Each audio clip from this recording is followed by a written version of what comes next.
Sir, हम सबसे पहले आपसे यही जानना चाहेंगे कि आगामी त्योहारों को लेकर सुरक्षा व्यवस्था के क्या इंतजाम किए गए हैं नोएडा में। देखिए, हम लोगों ने जितने सारे आने वाले त्यौहार हैं उसके लिए पहले के जो हमारे डिटेल्स होते हैं, जो हमारे फेस्टिवल रजिस्टर्स में जो डिस्क्रिप्शंस होते हैं, उसको हम लोगों ने देख लिया है। और देखने के बाद जो तैयारियां पिछले साल की होती हैं उससे हमें एक फीडबैक मिल जाता है, इंसाइट मिल जाता है। उसको हम लोगों ने देखा है। उसके बाद जो हमारी तैयारियां पिछले साल की गई थी और उसमें जो त्योहारों को मनाने के इम्पोर्टेंट फीचर्स होते हैं, इस तरह की व्यवस्था उस समय होती है, उन सभी चीज़ों को हम लोगों ने सही बारीकी तौर पे देख लिया है। और हमारा डिप्लॉयमेंट उसी मोर और लेस जो तरीके से हम लोग करते हैं वही करेंगे। बेसिकली इसमें दो तीन चीज़ें मैं जो इम्पोर्टेंट है वो मैं आपको बताना चाहूँगा कि हम लोग जो पुराने त्योहारों के समय जो तैयारियाँ थी होती हैं हमारी, उसमें अगर कोई ऐसा फीडबैक होता है जिसके बारे में हमारे त्यौहार में लिखा होता है कि इसको विशेष तौर पर ध्यान देने की आवश्यकता है, उसको हम लोग दोबारा उसको एक तरीके से देखते हैं और उसमें जो कमियां रही हैं उन कमियों को दुरुस्त करके पुनः अपना रीडिप्लॉयमेंट करते हैं। कभी कभी ये भी कंडीशन होता है कि जो उस समय के सर्कमस्टांसेज होते हैं, जैसे अभी कोई अगर पॉलिटिकल सिचुएशंस क्रिएट होता है, कोई एजिटेशन वगैरह चल रहा होता है, बाकी किसी और एंगल से भी कुछ और ऐसे फैक्टर्स जो उस पूरे सेलिब्रेशन को प्रभावित कर सकते हैं, तो उसको हम लोग भी ध्यान में रखते हैं। जैसे कि अभी जो कोविड चल रहा है, कोविड के गाइडलाइंस अभी चल रहे हैं, उस कोविड गाइडलाइन के हिसाब से ही हम सारे फेस्टिवल्स को यहाँ पे अरेंज कराए हैं पहले भी, और आने वाले त्योहारों में भी हम जब शांति व्यवस्था की मीटिंग करते हैं या कभी भी उनसे जब जो ऑर्गेनाइजर्स होते हैं उनके साथ हमारी मीटिंग होती है, उनके साथ बैठ कर डिस्कस करते हैं, तो हम लोग का प्लान ये होता है कि उनको भी हम अपडेट कर दें कि गाइडलाइंस क्या है, अभी जो एग्जिस्टिंग नियम काम क्या है, उसी तरह से उनको भी हम गाइड करते हैं और इसको इंश्योर कराते हैं कि उन नियमों का पालन करते हुए अपने पर्व और त्यौहार मनाए जाए। अभी कॉम्प्रिहेंसिव गाइडलाइंस हम जैसे भी जन्माष्टमी है या अभी जस्ट रक्षाबंधन अभी निकला है, तो आने वाले समय में जितने सारे दशहरा मेन फेस्टिवल है, तो इसमें जो गाइडलाइंस अभी जारी होंगे उन गाइडलाइंस के हिसाब से, हालांकि बहुत सारे इनपुट्स हम लोगों के डिफरेंट लेवल से आ भी गए हैं, उसका भी अध्ययन हम लोगों ने किया है, लेकिन मोर और लेस जो डिप्लॉयमेंट हमारा पहले होता है। लेकिन ये चीज़ मैं ज़रूर आपसे कहना चाहूँगा कि इसमें हमेशा पूर्व की भांति जो ऑर्गेनाइजर्स होते हैं उनके साथ, जो उसमें पार्टिसिपेट गाइडलाइंस अभी जारी होंगे उन गाइडलाइंस के हिसाब से, हालांकि बहुत सारे इनपुट्स हम लोगों के डिफरेंट लेवल से आ भी गए हैं, उसका भी अध्ययन हम लोगों ने किया है, लेकिन मोर और लेस जो डिप्लॉयमेंट हमारा पहले होता है। लेकिन ये चीज़ मैं ज़रूर आपसे कहना चाहूँगा कि इसमें हमेशा पूर्व की भांति जो ऑर्गेनाइजर्स होते हैं उनके साथ, जो उसमें पार्टिसिपेट करने वाले लोग होते हैं उनके साथ, और ओवरऑल जो हमारी आम जनता होती है यहाँ की, जो हमारे सम्मानित लोग होते हैं, उन लोगों से हम रिक्वेस्ट कर लेते हैं, उनसे हमारा इंटरेक्शन होता है और ये इंश्योर कराते हैं कि जिस तरह से पर्व और त्यौहार हर्षोल्लास का विषय होता है, उसको उसी तरह से उसका संचालन किया जाए, उसको उस तरह से मनाया जाए और कहीं से कोई दिक्कत ना हो। तो यहाँ के आम जन भागीदारी के साथ हम लोग ऐसे त्योहारों को सकुशल संपन्न कराने के लिए कटिबद्ध है और हमारी तैयारी भी पूरी हो चुकी है।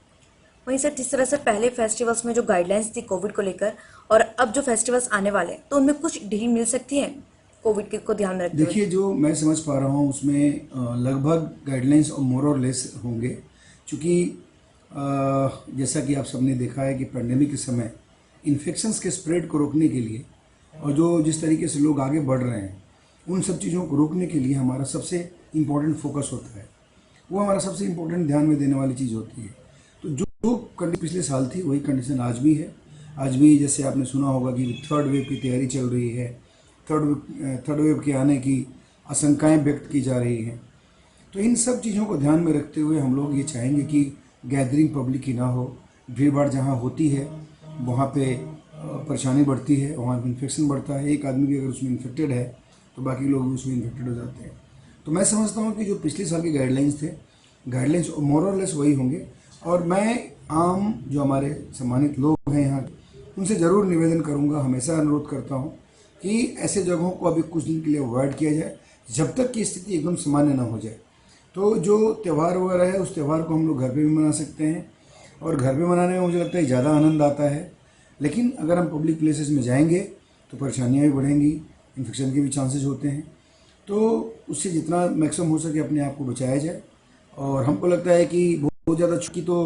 संभावना नहीं है, लेकिन जो गाइडलाइंस ऑलमोस्ट पिछले साल थी वही इस बार भी रहेंगी। वहीं सर एक पब्लिक का क्वेश्चन है, सवाल ये है कि जिस तरह से आप देख रहे हैं कि नाइट कर्फ्यू की बात उठी है कि 10 बजे तक नाइट कर्फ्यू लागू कर दिया जाएगा, तो ऐसे में लोगों का मन में ये सवाल आ रहा है कि जो नाइट कर्फ्यू है ऐसे अभी 10 बजे कर दिया, तो इससे भी क्या ये 9 बजे या 8 बजे तक इस तरह से कुछ संभावनाएं हो सकती है कि नाइट कर्फ्यू दोबारा से एक बार फिर लागू हो जाएगा? देखिए, ये उसी के बाद सबको व्यू करके हमारे जो यहाँ पे हेल्थ डिपार्टमेंट के कंसर्न लोग हैं, सब लोग और प्रशासन के लोग, पुलिस, सब लोग मिल करके डिसीजन लेते हैं और फिर फाइनली एक कॉम्प्रिहेंसिव गाइडलाइंस जारी होता है हम लोगों के लिए, और फिर उसी को आगे बढ़ाते हैं। तो मैं ज़रूर आपको बताना चाहूँगा कि इन्फेक्शन के ऊपर डिपेंड करेगा, लेकिन अभी जहाँ तक रिलैक्सेशन चल रहा है वो ज़रूर चलेगा जब तक कि इन्फेक्शन की स्थिति खराब ना हो। अगर उसमें भी अगर वृद्धि हो जाएगी तो पुनः जो मुझे लगता है कि टाइमिंग्स का जो इश्यूज़ है उसको ठीक देखा जाता है। फिर उसके बाद उसमें जो लिबर्टी, जैसे अभी लगभग ऑलमोस्ट हर दिन ही छूट मिल गई है, हर दिन ही लोग अपना जो काम है सामान्य काम कर रहे हैं, केवल रात्रि 10 बजे के बाद नहीं कर सकते हैं, तो वो चीज़ें पुनः वैसे ही रहेगी। लेकिन हमको लगता है कि बाय द वे अगर इन्फेक्शन बढ़ता है या कुछ ऐसी स्थिति आती है जहाँ के लोगों को बचाने के लिए इस तरह के निर्णय लेने पड़ेंगे, तो मुझे लगता है कि ऐसा निर्णय जरूर लिया जाए। वहीं सर एक अंतिम सवाल हमारे चैनल के माध्यम से आगामी त्योहारों को लेकर जहाँ शुभकामनाएं, वहीं इसके साथ ही लोगों को सावधानी बरतने के लिए एक छोटी सी अपील। सबसे पहले आपके चैनल को धन्यवाद कि आपने इतना अपना कीमती वक्त निकाला, और मैं आपके चैनल के माध्यम से हम पूरे अपने नोएडा वासियों को आने वाले त्योहारों की बहुत बहुत शुभकामनाएं देते हैं। मैं ये चाहता हूँ और हमारी पूरी नोएडा की पुलिस कमिश्नरेट की पुलिस चाहती है कि आप सभी स्वस्थ रहें, सुखी रहें और सुरक्षित रहें, और जो आगामी त्यौहार हैं उसको बड़े हर्षोल्लास के साथ मनाएं। लेकिन अभी जो स्थिति पैंडेमिक की है इसको ज़रूर ध्यान में रखें और कोशिश ये करें कि अपने घर पे रह के इस त्यौहार को सेलिब्रेट करें, बहुत आनंद आएगा। और मैं कभी नहीं चाहूँगा, क्योंकि हम लोगों ने पिछले 2 फेजेज़ में यहाँ के लोगों के साथ जो परेशानियाँ आई थी उसको हम लोगों ने आंखों से देखा है। मैं नहीं चाहता कि हमारे यहाँ से कोई भी एक व्यक्ति उस तरह की परेशानी को अपना सामना कर ले, और बहुत तरह से अपना टाइम निकाले। सभी लोग सुखी रहें, खुश रहें, स्वस्थ रहें।